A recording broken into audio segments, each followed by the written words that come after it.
ധൈര്യമായിട്ട് എടുക്കാൻ കഴിയാവുന്ന ഒരു 5 ഭക്ഷണ പദാർത്ഥങ്ങളെയാണ് ഇന്ന് നമ്മളോട് പരിചയപ്പെടുത്താൻ പോകുന്നത്. ഷുഗർ മാത്രമല്ല കേട്ടോ, നമ്മൾ നന്നായിട്ട് കൊളസ്ട്രോൾ ഉണ്ട്, നല്ല പൊണ്ണത്തടിയുണ്ട്, ഫാറ്റി ലിവർ ഉണ്ട്, കൊളസ്ട്രോളിൻ്റെ ഇഷ്യൂസ് ഉണ്ട്.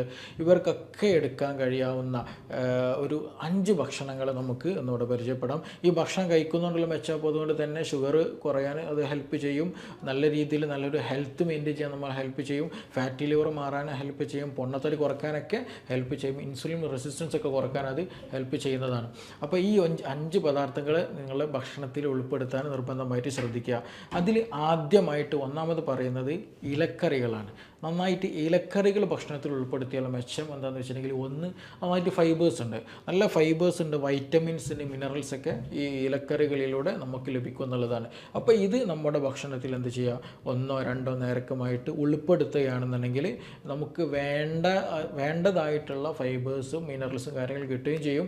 അതേസമയം കാർബോഹൈഡ്രേറ്റ് വളരെ വളരെ 0 ലെവൽ എന്നുള്ള രീതിയിൽ തന്നെയാണ്. അപ്പോൾ കാർബോഹൈഡ്രേറ്റ് നമുക്കറിയാം, ഷുഗർ വരുന്നത്, കൊളസ്ട്രോൾ വരുന്നത്, ഫാറ്റി ലിവറൊക്കെ വരാനുള്ള ഒരു പ്രധാന കാരണം എന്ന് വെച്ചിട്ടുണ്ടെങ്കിൽ അമിതമായിട്ടുള്ള അരി ഭക്ഷണം അല്ലെങ്കിൽ കാർബോഹൈഡ്രേറ്റ് കാരണമാണ്.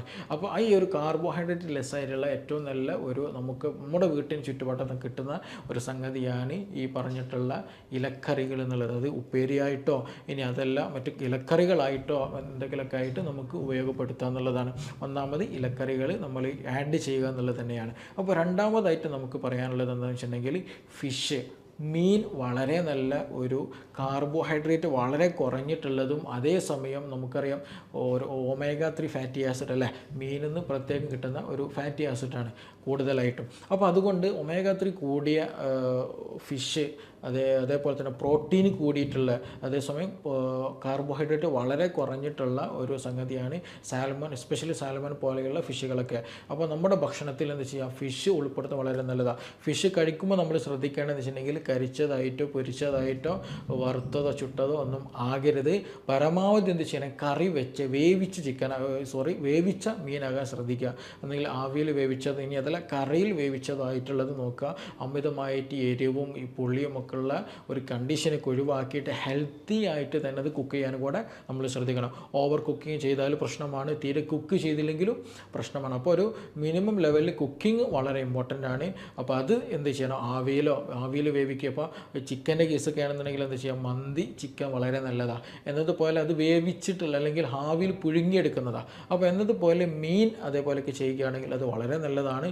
പിന്നെ ഇതേപോലെ തന്നെ കറിയിലുള്ള മീനുകളൊക്കെ എന്ത് ചെയ്യുക, നമ്മൾ എടുക്കുക. അതിൻ്റെ പ്രത്യേകത എന്ന് വെച്ചിട്ടുണ്ടെങ്കിൽ തുടക്കത്തിൽ പറഞ്ഞ പോലെ കാർബോഹൈഡ്രേറ്റ് വളരെ വളരെ കുറവാണ്. അതേസമയം omega-3 fatty acid, protein, vitamins ഒക്കെ വളരെ കൂടിയൊരു ഇനം കൂടിയാണ്. അപ്പോൾ ഇതും ഭക്ഷണത്തിൽ നമ്മൾ എന്ത് ചെയ്യുക, 1-2 നേരമൊക്കെ ആയിട്ട് ഉപയോഗിക്കുകയാണെന്നുണ്ടെങ്കിൽ നമ്മുടെ വിശപ്പ് മാറാനും സാധിക്കുകയും ചെയ്യും. അതേപോലെ ഷുഗർ കുറയ്ക്കാൻ അത് ഹെൽപ്പ് ചെയ്യുകയും ചെയ്യും. അതെങ്ങനെയാണെന്ന് നമുക്ക് പിന്നെ ഡിസ്കസ് ചെയ്യാം. പിന്നെ മൂന്നാമത്തെ ഒരു കാര്യം എന്താ വെച്ചിട്ടുണ്ടെങ്കിൽ എഗ്ഗ്, മുട്ട വളരെ വളരെ ഓൾമോസ്റ്റ് 0 കാർബോഹൈഡ്രേറ്റ് ഉള്ള സംഗതിയാണ് മുട്ട എന്ന് പറഞ്ഞിട്ടുണ്ടെങ്കിൽ. അപ്പോൾ എഗ്ഗ് നമ്മൾ എന്ത് ചെയ്യുക, ഭക്ഷണത്തിൽ ഉൾപ്പെടുത്താൻ ശ്രദ്ധിക്കുക. അത് ഹാഫ് ബോയിൽഡാണ് ഏറ്റവും ബെസ്റ്റ് ആയിട്ടുള്ളത്. കാരണം ഫുൾ ബോയിൽഡിലേക്ക് എത്തിക്കഴിഞ്ഞാൽ, നന്നായിട്ട് പുഴുങ്ങി ഒരു സോളിഡ് ഇതിലേക്ക് എത്തിക്കഴിഞ്ഞാൽ അതിൻ്റെ പ്രോട്ടീൻ സ്ട്രക്ചറിലൊക്കെ പലപ്പോഴും മാറ്റം വരാറുണ്ട്. പഠനങ്ങൾ അങ്ങനെ പറയുന്നുണ്ട്. അപ്പോൾ അതുകൊണ്ട് തന്നെ ഒരു ഹാഫ് ബോയിൽഡ് കുക്ക് ചെയ്തിട്ടുള്ള മുട്ട കഴിക്കുന്നത് വളരെ നല്ലതാണ്. അപ്പോൾ അത് എന്ത് ചെയ്യണം, നമുക്ക് നമ്മുടെ ദൈനംദിന ചുറ്റുപാടുകളിൽ, നമ്മൾ ദൈനംദിന ഭക്ഷണ ശീലങ്ങളിൽ മുട്ട ഒരു ഭാഗമാക്കാൻ ശ്രദ്ധിക്കുക. അത് നമ്മൾ നേരത്തെ പറഞ്ഞതുപോലെ നല്ല അത്യാവശ്യം ഹെൽത്തി ആയിട്ടുള്ള ഫാറ്റുകളും നല്ല പ്രോട്ടീൻ റിച്ച് ആയിട്ടുള്ള ഒരു ഫുഡ് പദാർത്ഥമാണ്, നല്ലൊരു ഭക്ഷണം തന്നെയാണ് മുട്ട. അപ്പോൾ അത് സ്നാക്കായിട്ടോ ഇനി അതല്ല ഭക്ഷണത്തിന് കൂടെ സലാഡുകളായിട്ടോ ഇനി അതല്ല മോർണിംഗിലൊക്കെ എന്ത് ചെയ്യുക, നമുക്ക് നല്ലൊരു സലാഡായിട്ടൊക്കെ അതേപോലെ അതിൻ്റെ കൂടെ നല്ല ഓംലേറ്റൊക്കെ ചെയ്തിട്ട് ഉപയോഗിക്കാവുന്നതാണ്. ഓംലേറ്റ് ഉണ്ടാക്കുമ്പോൾ ശ്രദ്ധിക്കേണ്ടത് വെച്ചിട്ടുണ്ടെങ്കിൽ ഒലീവ് ഓയിൽ അതേപോലെ വെളിച്ചെണ്ണയൊക്കെ ഉപയോഗിക്കാൻ ശ്രദ്ധിക്കുക. മറ്റു കെമിക്കൽ അടങ്ങിയിട്ടുള്ള മറ്റു ഓയിൽസുകളൊക്കെ അവോയ്ഡ് ചെയ്യാൻ നിർബന്ധമായി ശ്രദ്ധിക്കണം. അതും ഇതിൻ്റെയൊക്കെ ഒരു പ്രധാന ഭാഗം കുക്കിംഗ് വളരെ ഇമ്പോർട്ടൻ്റ് ആണ്. ചിലതൊക്കെ ഓവർ കുക്കിംഗ്, നന്നായിട്ട് കുക്ക് ചെയ്യേണ്ടി വരും. ചിലത് നമ്മൾ ഹാഫ് കുക്കിംഗ് വേണ്ടി വരും. ചിലത് കുക്ക് ചെയ്യാതെ കഴിക്കേണ്ടി വരും. എങ്കിൽ മാത്രം അതിന് കൂടുതൽ ബെനിഫിറ്റ്സുകൾ നമുക്ക് നമ്മുടെ ബോഡിക്ക് ലഭിക്കുകയുള്ളൂ. അപ്പോൾ മൂന്നാമത് പറഞ്ഞത് ഈ മുട്ട നമ്മുടെ ഭക്ഷണത്തിൽ ഉൾപ്പെടുത്തുക എന്നുള്ളത് തന്നെയാണ്. പിന്നെ നാലാമതായിട്ടുള്ള അവക്കാഡോ അല്ലേ, നമ്മുടെ വീടുകളിൽ നമ്മുടെ ചുറ്റുപാടുകളിൽ സുലഭമായിട്ട് ലഭിക്കുന്ന ലഭിക്കുന്ന ഒരു സംഗതിയാണ് അവക്കാഡോ എന്നുള്ളത്. അപ്പോൾ ഇതിൻ്റെ ഒരു മെയിൻ ഗുഡ് ബെനിഫിറ്റ് എന്താണെന്ന് വെച്ചിട്ടുണ്ടെങ്കിൽ നല്ല ഫാറ്റ് അടങ്ങിയിട്ടുള്ള ഒരു ഫ്രൂട്ടാണ് അല്ലെങ്കിൽ ഒരു ഫലമാണ് ഈ പറഞ്ഞ അവക്കാഡോ എന്നുള്ളത്. അപ്പോൾ നല്ല നമ്മുടെ ശരീരത്തിൽ ഫാറ്റ് ആവശ്യമുള്ള സംഗതിയാണ്. പലപ്പോഴും നമ്മൾ പറയും കൊളസ്ട്രോൾ കൂടി എന്നുള്ളത്. പക്ഷേ ആക്ച്വലി നമ്മൾ ഒരു കൊളസ്ട്രോൾ HDL കൊളസ്ട്രോൾ അത് കൂടെ തന്നെ വേണം, അത്യാവശ്യത്തിലേക്ക് കിട്ടാൻ തന്നെ വേണം. പല ആളുകൾക്കും LDL കൂടുതലും HDL കുറവും ആകുമ്പോഴാണ് ഇത് മറ്റു പല പ്രയാസങ്ങൾ ഉണ്ടാകുന്നത്. അതേസമയം LDL കുറവും നല്ല കൊളസ്ട്രോൾ ആയിട്ടുള്ള HDL കൂടുകയും ചെയ്യുമ്പോൾ നമ്മുടെ ഹാർട്ട് നന്നായിട്ട് വർക്ക് ചെയ്യും. നമുക്ക് നല്ല ആൻറ്റി ഇൻഫ്ലമേറ്ററി ആയിട്ടുള്ള ആക്ഷൻസ് ബോഡിയിൽ നന്നായിട്ട് കൂടും. നല്ല എൻസൈമും മറ്റ് ഇതിൻ്റെയൊക്കെ പ്രൊഡക്ഷൻ ഹെൽപ്പ് ചെയ്യുകയും ചെയ്യും. നല്ല ഇമ്മ്യൂണിറ്റി പവർ കീപ്പ് ചെയ്യാനും കൂടെ കഴിയും. അപ്പോൾ അതുകൊണ്ട് തന്നെ നല്ല ഫാറ്റ് ലഭിക്കുന്ന ഒരു സംഗതിയാണ് അവോക്കാഡോ എന്ന് പറഞ്ഞിട്ടുള്ള ഈ ഒരു ഫ്രൂട്ട്. അപ്പോൾ അത് നമ്മുടെ ഫുഡിൻ്റെ ഒരു പാർട്ടാകാൻ ശ്രദ്ധിക്കുക. പിന്നെ ഇതിൻ്റെയൊക്കെ പ്രത്യേകത എന്ന് വെച്ചിട്ടുണ്ടെങ്കിൽ ഇതൊക്കെ കഴിച്ച് കഴിഞ്ഞാൽ വിശപ്പ് കൂടുതലായിട്ട് ഉണ്ടാക്കില്ല എന്നുള്ള ഒരു പ്രത്യേകത കൂടിയുണ്ട്. അപ്പോൾ നാലാമത് ശ്രദ്ധിക്കേണ്ടത് അവോക്കാഡോ പോലെയുള്ള ഫ്രൂട്ട്സുകൾ എന്ത് ചെയ്യുക, നമ്മുടെ ഭക്ഷണത്തിൽ ഉൾപ്പെടുത്താൻ ശ്രദ്ധിക്കുക. പിന്നെ ഏറ്റവും അവസാനം അഞ്ചാമതായി പറയാനുള്ളത് നട്ട്സുകൾ ഉപയോഗപ്പെടുത്തുക എന്നുള്ളതാണ്. ആൽമണ്ട് പോലെയുള്ള, ബദാം പോലെയുള്ള, പിസ്ത പോലെയുള്ള, ആക്രോട്ട്, അതേപോലെ ഫ്ലാക്സ് സീഡൊക്കെ എന്ത് ചെയ്യുക, നമ്മുടെ ഭക്ഷണത്തിൻ്റെ ഒരു ഭാഗമാക്കുക. സ്നാക്കുകളായിട്ടോ അല്ലാന്നുണ്ടെങ്കിൽ ഭക്ഷണത്തിൻ്റെ ഒരു പാർട്ടായിട്ട് ഉപയോഗപ്പെടുത്താൻ ശ്രദ്ധിക്കണം. ഇതിൻ്റെ ബെനിഫിറ്റും ഞാൻ മുമ്പ് പറഞ്ഞതുപോലെ നല്ല ഫാറ്റുള്ള, നമ്മൾ നല്ല കൊളസ്ട്രോൾ ഉള്ള ഒരു സംഗതിയാണ് ഈ ഡ്രൈ ഫ്രൂട്ട്സുകൾ എന്ന് പറഞ്ഞിട്ടുണ്ടെങ്കിൽ. അതേസമയം ലോ കാർബാണ്, 0 ലെവലിലേക്ക് പോകുന്ന മിനിമം ക്വാണ്ടിറ്റി കാർബോഹൈഡ്രേറ്റ് മാത്രമാണ് ഈ ഡ്രൈ ഫ്രൂട്ട്സിലുള്ളത്. ഈ ഒരു 5 ഭക്ഷണ പദാർത്ഥങ്ങൾ നമ്മുടെ ലൈഫിൽ നല്ല രീതിയിൽ ഒരു നിശ്ചിത എമൗണ്ട് കീപ്പ് ചെയ്ത് നമ്മൾ കഴിക്കുകയാണെന്നുണ്ടെങ്കിൽ ഒരുപാട് ബെനിഫിറ്റുകളുണ്ട്. ഇത് എസ്പെഷ്യലി എല്ലാ ആളുകൾക്കും എടുക്കാൻ പറ്റാവുന്ന ഒരു സംഗതി കൂടെയാണ്. ഇതിൽ നമുക്ക് മിക്ക ആളുകൾക്കും ഡിസ്ലൈക്ക് താല്പര്യമില്ലാത്ത കേസുകളൊന്നും ഇല്ല. നമ്മുടെ പൊതുവെ എല്ലാവരും കഴിക്കുന്ന ഭക്ഷണങ്ങൾ കൂടെ തന്നെയാണ്. പക്ഷേ ഇതെന്ത് ചെയ്യണം, നമ്മളെ ചോറൊക്കെ ഒന്ന് മാറ്റി, അരിഭക്ഷണങ്ങളൊക്കെ ഒന്ന് മാറ്റി വെച്ചിട്ട് ഇങ്ങനെയുള്ള 0 കാർബിലേക്ക് നീക്കുന്ന, അല്ലെങ്കിൽ പ്രോട്ടീൻ, വൈറ്റമിൻസ്, മിനറൽസ്, നല്ല ഫാറ്റുകൾ കൂടിയിട്ടുള്ള ഭക്ഷണങ്ങളടങ്ങിയ സാധനങ്ങൾ എന്ത് ചെയ്യണം, ഭക്ഷണത്തിൽ ഉൾപ്പെടുത്തുക. കാർബോഹൈഡ്രേറ്റ്, മധുരം കാര്യങ്ങളൊക്കെ എന്ത് ചെയ്യാം, ഒഴിവാക്കാൻ നമ്മൾ ശ്രദ്ധിക്കണം. ഇനി ഇത് ഡയബറ്റിക്കുള്ള ആളുകൾ എടുത്താൽ എന്താ ഗുണം എന്നുള്ള ഒരു സംശയം ചിലപ്പോൾ ഉണ്ടായിരിക്കും. അപ്പോൾ അവരോട് പറയാനുള്ളത്, ഈ ഡയബറ്റിക് കേസിൽ നമ്മൾ എടുത്ത് കഴിഞ്ഞാൽ നമുക്കറിയാം ഡയബറ്റിക് വരാനുള്ള ഒരു പ്രധാന കാരണം എന്താണെന്ന് ചോദിച്ചിട്ടുണ്ടെങ്കിൽ അമിതമായിട്ടുള്ള കാർബോഹൈഡ്രേറ്റാണ്. നമ്മൾ രാവിലെ കഴിക്കുന്ന അരിഭക്ഷണം, ദോശ, അതേപോലെ തന്നെ ഇഡ്ഡലി, പുട്ട്, ഇതെല്ലാം അരിഭക്ഷണങ്ങളാണ്. ഉച്ചയ്ക്ക് ചോറ് കഴിക്കുന്നുണ്ട്, അതും അരിഭക്ഷണങ്ങളാണ്. ആക്ച്വലി നമ്മൾ രാത്രി ചില ആളുകൾ അരിഭക്ഷണം കഴിക്കുന്നത്, ചിലർ ചപ്പാത്തി കഴിക്കുന്നുണ്ട്. ഇതിൻ്റെയൊക്കെ റിസൾട്ട് വരുന്നത് എന്ത് തന്നെയാണ്, ഗ്ലൂക്കോസിൻ്റെ പ്രൊഡക്ഷൻ തന്നെയാണ്. ഈ ചപ്പാത്തി ആയാലും ഈ അരിഭക്ഷണമായാലും പുട്ടായാലും എന്തായാലും വരുന്നത്. അപ്പോൾ നമ്മുടെ ശരീരത്തെ സംബന്ധിച്ചിടത്തോളം ഇതെല്ലാം ഒരു പ്രൊഡക്റ്റാണ്. നമ്മുടെ കണ്ണിന്, നമ്മുടെ രുചിക്ക് മാത്രമേ മാറ്റമുള്ളൂ. പക്ഷെ വയറ്റിലേക്ക് എത്തിയാൽ ബോഡിയെ സംബന്ധിച്ച് നോക്കുകയാണെന്നുണ്ടെങ്കിൽ ഇതെല്ലതും ആൾമോസ്റ്റ് എല്ലതും സെയിം പ്രൊഡക്റ്റ് തന്നെയാണ്, വലിയ മാറ്റങ്ങളൊന്നുമില്ല. അപ്പോൾ ഇത് കൂടുതലായിട്ട് ഗ്ലൂക്കോസാണ് ഇതൊക്കെ 3 നേരം 4 നേരം നമ്മൾ കഴിക്കുന്നത്. അപ്പോൾ അതുകൊണ്ട് തന്നെ ഇൻസുലിൻ കൂടുതലായിട്ട് നമ്മുടെ ശരീരം ആ സമയത്തൊക്കെ പ്രൊഡ്യൂസ് ചെയ്യും. അവസാനം ഇൻസുലിൻ റെസിസ്റ്റൻസി എന്നുള്ള കണ്ടീഷനിലേക്ക് എത്തുമ്പോൾ ഈ പറഞ്ഞുള്ള PCOD പ്രശ്നങ്ങൾ വരും, ഈ പറഞ്ഞിട്ടുള്ള ഡയബറ്റിക് ഇഷ്യൂസ് വരും, പൊണ്ണത്തടി വരും, കൊളസ്ട്രോൾ ഇഷ്യൂസ് വരും, ഫാറ്റി ലിവർ ഇഷ്യൂസ് വരും, കോൺസ്റ്റിപ്പേഷൻ വരും, ഇങ്ങനെയുള്ള പല പ്രയാസങ്ങളുണ്ടാകും. അപ്പോൾ നമ്മൾ 3 നേരം ഈ കാർബോഹൈഡ്രേറ്റ്, അല്ലെങ്കിൽ 4 നേരം കാർബോഹൈഡ്രേറ്റ് എടുക്കുന്നുണ്ട് എന്നതാണ് ഇതിന് വരാനുള്ളൊരു പ്രധാന ബേസിക് റീസൺ എന്ന് പറഞ്ഞിട്ടുണ്ടെങ്കിൽ. അപ്പോൾ ഈ ഒരു ഡയറ്റ് എടുത്തു കഴിഞ്ഞാൽ, അല്ലെങ്കിൽ ഈ ഒരു ഭക്ഷണ പദാർത്ഥങ്ങൾ ആഡ് കഴിഞ്ഞാൽ നമുക്ക് എന്ത് ചെയ്യാം, ഒരു പരിധി വരെ കാർബോഹൈഡ്രേറ്റ് ഇൻടേക്ക് കുറയ്ക്കുകയും അതേസമയം ബോഡിക്ക് വേണ്ടിയിട്ടുള്ള വൈറ്റമിൻസ്, മിനറൽസൊക്കെ, പ്രോട്ടീൻസൊക്കെ ഇതിൽ നിന്ന് ലഭിക്കുകയും ചെയ്യും. അതാണ് ഒന്നാമതായിട്ടുള്ളൊരു കാരണം. രണ്ടാമതൊരു കാരണം എന്താണെന്ന് വെച്ചിട്ടുണ്ടെങ്കിൽ, ഈ ഭക്ഷണങ്ങൾക്ക് കഴിച്ചു കഴിഞ്ഞാൽ വിശപ്പ് കൂടുതൽ ഉണ്ടാക്കില്ല. ഇത് കഴിച്ച് കഴിഞ്ഞാൽ ഇതിൽ നല്ല ഫൈബേഴ്സ് ഉണ്ട്. എസ്പെഷ്യലി അവോക്കാഡോയിലും അതേപോലെ തന്നെ നമ്മുടെ നട്ട്സിലൊക്കെ നല്ല ഗുഡ് ഫൈബേഴ്സ് ഉണ്ട്. അപ്പോൾ ഇതൊക്കെ എടുത്തു കഴിഞ്ഞാൽ ഭക്ഷണം ഒരു നല്ലൊരു എമൗണ്ടിൽ എടുത്ത് കഴിയുകയാണെന്നുണ്ടെങ്കിൽ എന്ത് ചെയ്യും, ഭക്ഷണത്തിന് കൂടുതൽ വിശപ്പുണ്ടാകില്ല, അമിതമായിട്ടുള്ള വിശപ്പുള്ള ഒരു സാഹചര്യം ഒഴിവാക്കും. അപ്പോൾ അങ്ങനെ ആകുമ്പോൾ സമയത്ത് എന്താണ്, കൂടുതലായിട്ട് നമ്മൾ ഭക്ഷണം കഴിക്കില്ല, കൂടുതൽ കാർബോഹൈഡ്രേറ്റ് ഇൻടേക്ക് ചെയ്യുകയും ചെയ്യില്ല. അപ്പോൾ ഒരു പരിധി വരെ ഭക്ഷണം അമിതമായിട്ട് എടുക്കുന്ന ഒരു സാഹചര്യം ഉണ്ടാക്കാൻ, അല്ലെങ്കിൽ അങ്ങനെ ഒരു സാഹചര്യം ഉണ്ടാക്കുന്നതിന് തൊട്ട് തടയുകയും ചെയ്യും എന്നുള്ളതാണ് ഇതിൻ്റെ മറ്റൊരു ഗുണം എന്ന് പറഞ്ഞിട്ടുണ്ടെങ്കിൽ.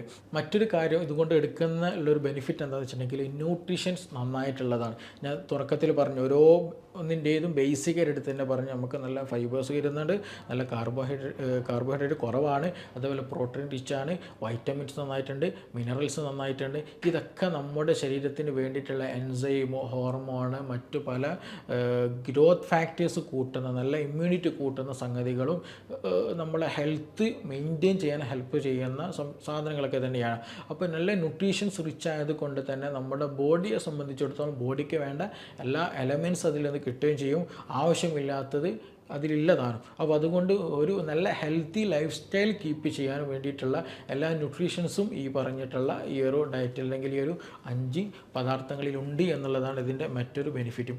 ഇനി ഇത് ഡയബറ്റിക് വരുന്ന കേസുകൾ ആളുകളുടെ അവർ കീപ്പ് ചെയ്യുന്ന സംഗതികൾ ഈ കാര്യങ്ങളൊക്കെ പറഞ്ഞത് ഡയബറ്റിക്കിൻ്റെ കേസിലാണ്. ഇനി പൊണ്ണത്തടി ഉള്ളവർക്ക് നമുക്കറിയാം, പൊണ്ണത്തടി വരാനുള്ളൊരു പ്രധാന കാരണം ഡയബറ്റിക്കിൻ്റെ റീസൺ പറഞ്ഞത് പോലെ തന്നെ അമിതമായിട്ടുള്ള കാർബോഹൈഡ്രേറ്റാണ്. ഇപ്പോൾ നിങ്ങളുടെ ഒരു ബോഡി ഇപ്പോൾ നിങ്ങൾ കേൾക്കുകയാണല്ലോ, അപ്പോൾ നിങ്ങളുടെ ഒരു ബോഡി ഫോർ എക്സാമ്പിൾ ഞാനൊരു ഉദാഹരണമായിട്ട് പറയുകയാണ്, ഇന്ന് നിങ്ങളുടെ ഒരു ബോഡി രാവിലെ എഴുന്നേറ്റ് രാത്രി ഉറങ്ങുന്നവരെ ഒരു 24 hour സൈക്കിൾ ഒരു 1000 ഒരു മിനിമം ഒരു ആവറേജ് അളവ് പറയാണ്, ഒരു കണക്ക് മനസ്സിലാകാൻ വേണ്ടി പറയാണ്, നിങ്ങളുടെ ബോഡി ഒരു ദിവസം ഉപയോഗിക്കുന്ന ഒരു 1000 എനർജി ആണെന്ന് കരുതുക.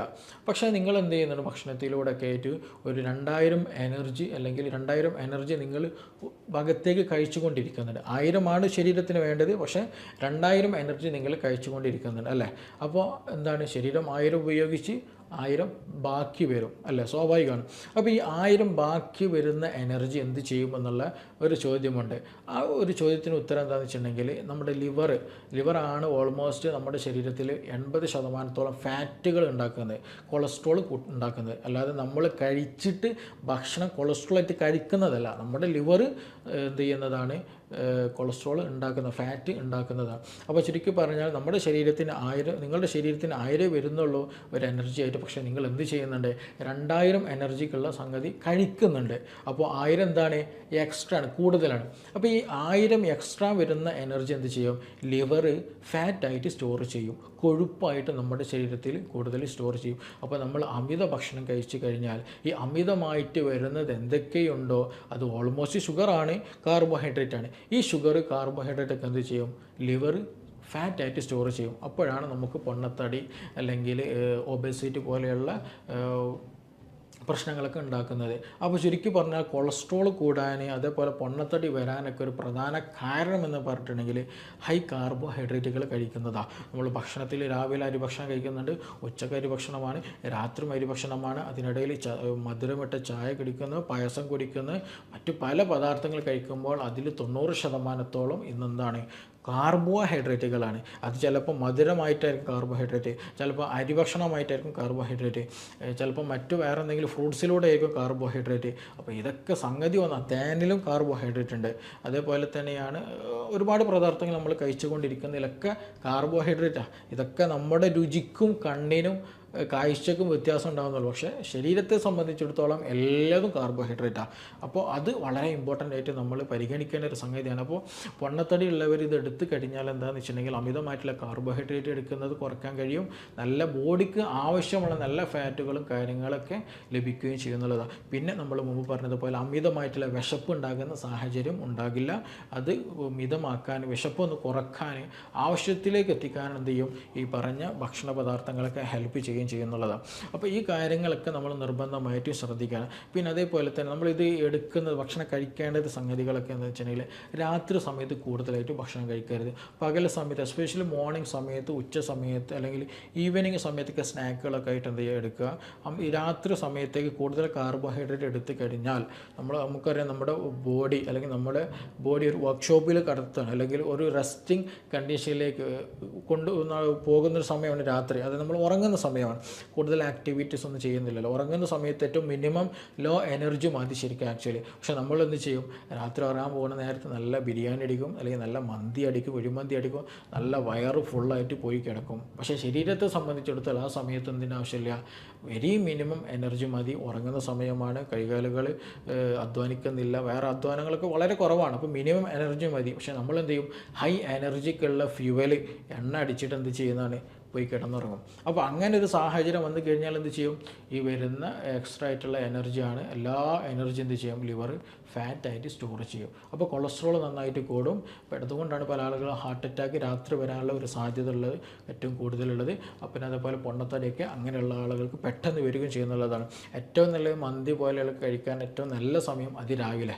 കാരണം നമ്മളൊരു വർക്കിലേക്ക് കിടക്കുകയാണ്, അല്ലെങ്കിൽ ഒരു പുതിയൊരു ജീവിതം തുടങ്ങുകയാണ് പകൽ. അപ്പോൾ സ്വാഭാവികമായിട്ടും നമ്മൾക്കൊരു വണ്ടി റണ്ണിങ്ങിലേക്ക് എടുക്കുന്ന സമയത്താണ് എണ്ണ അടിക്കൽ അല്ലേ. എന്നതുപോലെ തന്നെ നമ്മൾ രാവിലെ എന്ത് ചെയ്യാണ്, നമ്മൾ വർക്കിന് പോവുകയാണ് അല്ലെങ്കിൽ ജോലിക്ക് മറ്റെന്തെങ്കിലും വിഷയത്തിലേക്ക് ഇറങ്ങുന്ന സമയത്താണ് കൂടുതൽ നമ്മുടെ ബോഡിക്ക് വേണ്ട വൈറ്റമിൻസ് മിനറൽസൊക്കെ കൂടുതലായിട്ട് വേണ്ടത്. ആ സമയത്താണ് കൂടുതൽ വർക്കൗട്ടും കാര്യങ്ങളൊക്കെ വരുന്നത്. അപ്പോൾ അങ്ങനെ ഭക്ഷണം കഴിക്കുകയാണെന്നുണ്ടെങ്കിൽ ഒരു വൈകുന്നേരം ആകുമ്പോഴേക്കും എന്ത് ചെയ്യും, നമ്മൾ രാവിലെ മന്തി കഴിച്ചിട്ടുണ്ടെങ്കിൽ അത് കംപ്ലീറ്റ് യൂസ് ചെയ്ത് കഴിഞ്ഞിട്ടുണ്ടായിരിക്കും. അതേസമയം രാത്രി കഴിച്ചാൽ എന്ത് ചെയ്യും, രാത്രി സമയത്ത് നമ്മൾ ഉറങ്ങുന്ന സമയമാണ്, ബോഡിക്ക് കാര്യമായിട്ട് എനർജി ഒന്നും ആവശ്യമില്ല. അപ്പോൾ അതുകൊണ്ട് ബോഡി ഇത് കംപ്ലീറ്റ് എന്ത് ചെയ്യും, ഫാറ്റായിട്ട് സ്റ്റോർ ചെയ്യുകയും ചെയ്യും. അപ്പോൾ ചുരുക്കി പറഞ്ഞിട്ടുണ്ടെങ്കിൽ രാത്രി സമയത്തുള്ള അമിത ഭക്ഷണം ശീലം ഒഴിവാക്കണം. ഇപ്പോൾ നമ്മളിതൊക്കെ പറയും കൊളസ്ട്രോളുള്ള അതേപോലെ ഡയബറ്റിക് കേസുകൾ എന്ത് കഴിക്കണം എന്ത് കഴിക്കരുതെന്നൊക്കെ. ഇപ്പോൾ നമ്മൾ പൊതുവായിട്ടുള്ള കഴിക്കുന്നൊരു ശീലമാണ് ഈ ഫ്രൂട്ട്സുകളൊക്കെ അത് ഭക്ഷണത്തിൽ ഉൾപ്പെടുത്തുക എന്ന് പറഞ്ഞിട്ടുണ്ടെങ്കിൽ. ഫ്രൂട്ട്സിൻ്റെ കാര്യത്തിൽ പറയുകയാണെന്നുണ്ടെങ്കിൽ തന്നെ മാംഗോ അത് പലരും നന്നായിട്ട് കഴിക്കാറുണ്ട്. അതേപോലെ ബനാന പഴം നന്നായിട്ട് കഴിക്കാറുണ്ട്, മുന്തിരി കഴിക്കാറുണ്ട്. ഇതൊക്കെ പല ഫുഡുകൾ നമ്മൾ കഴിക്കാറുണ്ട്. പക്ഷേ ഇതിൽ ഗ്ലൈസീമിക് ഇൻഡെക്സ് എന്നുള്ള ടേം നമ്മൾ പ്രധാനമായിട്ട് ശ്രദ്ധിക്കണം. കാരണം ചില ഫ്രൂട്ട്സുകൾ എടുക്കുമ്പോൾ തന്നെ എന്ത് ചെയ്യും, ഷുഗർ നന്നായിട്ട് സ്പൈക്ക് ചെയ്യും. നമ്മൾ പെട്ടെന്ന് തന്നെ ഷുഗർ കൂട്ടും. എസ്പെഷ്യലി നന്നായി പഴുത്ത മാങ്ങ അതുപോലെ നന്നായി പഴുത്ത പഴം ഒക്കെ ഉണ്ടെന്നുണ്ടെങ്കിൽ എന്ത് ചെയ്യും, നന്നായിട്ട് പെട്ടെന്ന് തന്നെ ബ്ലഡിൽ ഷുഗർ കൂട്ടാൻ അത് സഹായകമാണ്. അപ്പോൾ അത് അങ്ങനെയുള്ള ഫ്രൂട്ട്സുകളൊക്കെ എടുക്കുന്നത് നിർബന്ധമായിട്ട് നമ്മളെന്ത് ചെയ്യണം, നമ്മൾ കാണിക്കുന്ന ഡോക്ടറോടൊക്കെ ചോദിച്ച് മനസ്സിലാക്കിയിട്ട് നമുക്ക് പറ്റിയ സാഹചര്യം ആണ് എന്നുണ്ടെങ്കിൽ മാത്രം അങ്ങനെ എടുക്കാവുള്ളൂ. ഇപ്പോൾ ബെറീസുകളുണ്ട്, ബെറീസൊക്കെ എടുത്ത് നോക്കുകയാണെന്നുണ്ടെങ്കിൽ ഏറ്റവും മിനിമം ലെവൽ ഗ്ലൈസിമി അല്ലെങ്കിൽ നമുക്ക് കഴിക്കാൻ പറ്റാവുന്ന ഒരു ഗ്ലൈസിമിക് ഇൻഡെക്സിൽ വരുന്ന ഒരു ഫ്രൂട്ടായിട്ട് നമുക്ക് പറയാം. ഒരു ആവറേജ് പറയുകയാണെന്നുണ്ടെങ്കിൽ അബൌട്ട് ഒരു 30 to 40 ആണ് അതിൻ്റെ ഒരു ഗ്ലൈസിമിക് ഇൻഡെക്സ് പറയുന്നത്. അപ്പോൾ കൂടുതലായിട്ട് എന്ത് ചെയ്യില്ല, ഈ പറഞ്ഞ പോലെ ഷുഗർ സ്പൈക്ക് ചെയ്തിട്ട് കൂടുകയില്ല. അതേപോലെ തന്നെ ആപ്പിൾ നല്ല ആപ്പിളൊക്കെ ആണെന്നുണ്ടെങ്കിൽ ഒരു മീഡിയം ലെവലിൽ എന്ത് ചെയ്യും, അതൊരു കൂടുതലായിട്ട് ഷുഗർ കൂട്ടുകയില്ല, എന്നാലും ചെറിയ രൂപത്തിലൊക്കെ എന്ത് ചെയ്യാം, നമുക്ക് അതിൻ്റെ മധുരം നോക്കിയിട്ട് എടുക്കുകയാണെന്നുണ്ടെങ്കിൽ കൂടുതലായിട്ട് ഷുഗറൊന്നും കൂട്ടാതെ നമുക്ക് കൺസ്യൂം ചെയ്യും. അതേ സമയത്ത് ബനാന നല്ല പഴുത്ത്, ബനാന എന്ന് പറയുമ്പോൾ എല്ലാ പഴവും കഴിക്കരുതെന്നില്ല, അത് ഇറ്റ് ഡിപ്പെൻഡ്സ്, അത് ഏത് കണ്ടീഷനിലാണോ നമ്മൾ കഴിക്കുന്നത് കൂടെ നോക്കണം. ചിലത് നല്ല പഴുത്ത് പോകുമ്പോൾ നല്ല മധുരം ഉണ്ടാവും, പിന്നെ ചിലതൊക്കെ എന്താ വെച്ചിട്ടുണ്ടെങ്കിൽ ഒരു മീഡിയം ലെവലിലാണ്, വലിയ പ്രശ്നമൊന്നും ഉണ്ടാവില്ല. അപ്പോൾ അതും വളരെ ഇമ്പോർട്ടൻ്റ്, അതിൻ്റെ സ്വഭാവം എങ്ങനെയാണോ അതിനനുസരിച്ചിട്ടാണ്. പക്ഷേ ഇതും എന്ത് ചെയ്യണം, മിക്ക ബനാനയും ഒരു പൊതുവായിട്ട് പറയുകയാണെന്നുണ്ടെങ്കിൽ ഷുഗർ കൂട്ടുന്നതാണ്. അപ്പോൾ അത് കൂടുതലായിട്ടൊക്കെ എടുക്കുന്നുണ്ടെങ്കിൽ പരമാവധി ശ്രദ്ധിക്കണം. അതേപോലെ മാംഗോ നിർബന്ധമായിട്ട് ശ്രദ്ധിക്കേണ്ടതാണ്. മിക്ക മാംഗോ നല്ല പഴുത്ത മാങ്ങ കഴിക്കുകയാണെന്നുണ്ടെങ്കിൽ ഷുഗർ നന്നായിട്ട് കൂടും. അതേപോലെ തന്നെ ഗ്രേപ്സ്, മുന്തിരി, നല്ല മധുരമുള്ള മുന്തിരിയൊക്കെ കഴിച്ചു കഴിഞ്ഞാൽ പെട്ടെന്ന് എന്ത് ചെയ്യും, ഷുഗർ നന്നായിട്ട് കൂടും. അപ്പോൾ നമ്മൾ പൊതുവേ പറയാറുള്ളൊരു സംഗതിയാണ് എന്ത്, ഷുഗർ ഉണ്ടെങ്കിൽ ഫ്രൂട്ട്സ് വെജിറ്റബിൾസ് ഒക്കെ കഴിക്കുക എന്ന് പറയല്. അപ്പോൾ ഈ ഫ്രൂട്ട്സ് വെജിറ്റബിൾസ് കഴിക്കുക എന്ന് പറയലോട് കൂടിയിട്ട് കംപ്ലീറ്റ് ഈ പറഞ്ഞ സാധനങ്ങളൊക്കെ നോക്കിയിട്ട് കഴിക്കണം. ഇല്ല എന്നുണ്ടെങ്കിൽ നമ്മൾ സാധാരണ ചോറ് കഴിക്കുന്ന അതേ എഫക്റ്റാണ്. നല്ല മാംഗോ നിങ്ങൾ കൂടുതലായിട്ട് കഴിക്കുന്നുണ്ടെങ്കിൽ, നല്ല പഴുത്ത തണ്ണിമത്തം നിങ്ങൾ കൂടുതൽ കഴിക്കുന്നുണ്ട് എന്നുണ്ടെങ്കിൽ അതൊക്കെ എന്ത് ചെയ്യും, നിങ്ങളുടെ ഷുഗർ കൂട്ടാനേ അത് സഹായകമാവുള്ളൂ. അപ്പോൾ അത് കണ്ടീഷൻ അനുസരിച്ചിട്ട് ഷുഗർ എത്രത്തോളം ഉണ്ട് എത്രത്തോളം കുറവാണ്, ഗ്ലൈസിമിക് ഇൻഡെക്സ് എന്നുള്ള ടേം മനസ്സിലാക്കണം. ആ ടേം മനസ്സിലാക്കിയിട്ട് ഓരോ ഫ്രൂട്ട്സിൻ്റെയും ഡിഫറൻസ് മനസ്സിലാക്കിയിട്ട് എന്ത് ചെയ്യണം, അതേപോലെ തന്നെ നമ്മുടെ ബോഡി എത്രത്തോളം ഉണ്ട്. ചില ആളുകൾക്ക് കൺട്രോൾഡ് കണ്ടീഷനൊക്കെ ആണെന്നുണ്ടെങ്കിൽ ഒരു മിനിമം ലെവലൊക്കെ നമുക്ക് എടുക്കാം. പിന്നെ ചിലത് നല്ല high sugar diabetic condition, high cholesterol ഒക്കെ ഉണ്ടെന്നുണ്ടെങ്കിൽ അതൊക്കെ എന്ത് ചെയ്യണം, അതിനനുസരിച്ചിട്ടുള്ള ഫ്രൂട്ട്സുകൾ എടുക്കാൻ നോക്കണം. അപ്പോൾ ചുരുക്കി പറഞ്ഞാൽ നമ്മൾ ഫ്രൂട്ട്സ് ആണല്ലോ എന്ന് കരുതിയിട്ട് എല്ലാ ഫ്രൂട്ട്സും എടുക്കാൻ നിൽക്കരുത്. അത് നിങ്ങളുടെ കണ്ടീഷൻ അനുസരിച്ചിട്ട് എടുക്കുന്ന ഫ്രൂട്ടിൻ്റെ അവസ്ഥക്ക് അനുസരിച്ചിട്ടും തന്നെ നമ്മൾ മെയിൻറ്റെയിൻ ചെയ്യണം. അപ്പോൾ ഇത് കേൾക്കുമ്പോൾ തോന്നി ഇനി എന്ത് തിന്നുമെന്നുള്ള പല ചോദ്യങ്ങൾ. ഇങ്ങനെയാണെന്നുണ്ടെങ്കിൽ ഡോക്ടർ ഞങ്ങളെങ്ങനെ ഭക്ഷണം കഴിക്കുമോ, ഇതില്ലാണ്ട് ഞങ്ങൾക്കൊന്നും നടക്കില്ലല്ലോ, ഇതൊന്നും ചോറും ഇല്ല ഫ്രൂട്ട്സും ഇല്ലാത്തൊരു അവസ്ഥ ആകുമല്ലോ എന്നുള്ളൊരു ചിന്ത ഉണ്ടെങ്കിൽ അതിനാണ് നമ്മൾ ആദ്യം പറഞ്ഞിട്ടുള്ള ആ 5 ഉദാഹരണങ്ങൾ പറഞ്ഞിട്ടുള്ളത്. ആ 5 ഉദാഹരണം ഉദാഹരണങ്ങൾ ഒരു എക്സാമ്പിൾ മാത്രമാണ്. അങ്ങനെ ഒരുപാട് വെറൈറ്റികൾ നമ്മുടെ നാട്ടിൽ അവൈലബിൾ ആണ്. അപ്പോൾ ലോ കാർബോഹൈഡ്രേറ്റ് ആയിട്ടുള്ള, അതേസമയം ഹൈ പ്രോട്ടീനും നല്ല പ്രോട്ടീനും നല്ല കൊളസ്ട്രോളും നല്ല വൈറ്റമിൻസും മിനറൽസൊക്കെ ഉള്ള നല്ല ഫുഡുകൾ നമ്മൾ എടുത്തു കഴിഞ്ഞാൽ നമ്മുടെ ദൈനംദിന ജീവിത ശീലമാക്കി കഴിഞ്ഞാൽ ഒരുപാട് ലൈഫ് സ്റ്റൈൽ ഡിസീസുകൾ നമുക്ക് മാറ്റാൻ കഴിയും. ഇപ്പോൾ ഏറ്റവും ലേറ്റസ്റ്റ് റിപ്പോർട്ടുകൾ പറയുന്നത് എന്താണ്? ക്യാൻസർ ഉണ്ടാകാൻ സാധ്യത വരുന്നത് ഏറ്റവും പ്രധാന കാര്യങ്ങളിൽ രണ്ടാമത്തെ ഒരു കാരണമാണ് എന്ത്? ഈ പറഞ്ഞിട്ടുള്ള ഒബേസിറ്റി, പൊണ്ണത്തടി എന്ന് പറയുന്നത്. പൊണ്ണത്തടി ഉണ്ടാകാൻ കാരണം എന്താണ്? ഹൈ കാർബോഹൈഡ്രേറ്റ് ആയിട്ടും ലെസ് ആക്ടിവിറ്റിയുമാണ്. അപ്പോൾ അതുകൊണ്ട് തന്നെ ഇത് നമ്മുടെ ലൈഫ് സ്റ്റൈൽ മാറ്റാൻ വേണ്ടിയിട്ടുള്ള ഒരു സാഹചര്യമാണ്. അത് മനസ്സിലാക്കിയിട്ട് ലോ കാർബോഹൈഡ്രേറ്റ്, ഹൈ ഫാറ്റ്, നല്ല ഫാറ്റും നല്ല പ്രോട്ടീനും വൈറ്റമിൻസും മിനറൽസും ഫൈബേഴ്സും അടങ്ങിയിട്ടുള്ള ഭക്ഷണങ്ങൾ മനസ്സിലാക്കി അത് ഉൾപ്പെടുത്താൻ ശ്രദ്ധിക്കുക. അപ്പോൾ ഇനി ഇതുമായി ബന്ധപ്പെട്ട എന്തെങ്കിലും സംശയങ്ങൾ കാര്യങ്ങളൊക്കെ നിങ്ങൾക്ക് മനസ്സിലാക്കാൻ ഒന്നും കൂടി വ്യക്തമാക്കേണ്ടതുണ്ട് എങ്കിൽ തീർച്ചയായിട്ടും നിങ്ങൾക്ക് എന്ത് ചെയ്യാം? താഴെ തന്നിട്ടുള്ള നമ്പറിൽ കോൺടാക്റ്റ് ചെയ്യാവുന്നതാണ്. ഇനി നമുക്ക് മറ്റൊരു വീഡിയോയുമായി ബന്ധപ്പെട്ടിട്ട് വീണ്ടും കാണാം. Thank you.